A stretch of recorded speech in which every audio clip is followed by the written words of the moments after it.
Against all odds, Iran seems able to close the Strait of Hormuz at will. With the war seemingly over now, how is Iran going to capitalise?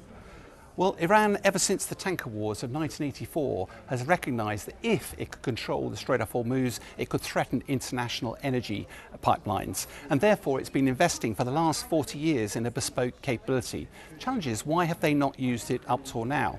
Well, the answer to that lies in the fact that it's also in Iran's interest to keep the straits open, because its oil exports from Kharg Island also go via the straits. So Iran didn't want to pick a fight with America. But of course, when America picked a fight with Iran at the end of February this year, that gave Iran the chance to test its capability. And although America was able to devastate Iran conventionally, America had no answer to the Strait of Hormuz. Of course, like any good military, Iran was therefore at the end of the war going to work out what worked, what didn't work, and where do you invest in the future to try and improve your advantage. First of all, it says concealment. You want to hide all your capability underground, in tunnels, away from the satellites of America. Secondly is the threats. Clearly, even if it's just a bluff, a threat of closure is enough to stop commercial vessels going through. Third, you want a layered capability. You don't just want a single string to your bow here.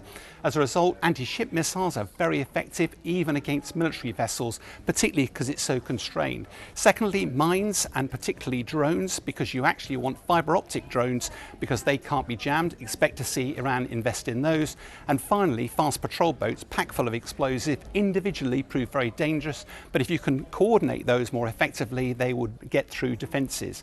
And finally, distributed command and control, with a particular emphasis on communication, whether it's landlines, mobile communications or satellite, all of which to provide a degree of resilience.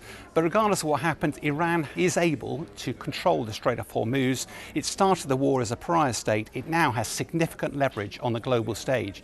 We can expect to see Iran invest considerably in developing this bespoke military advantage.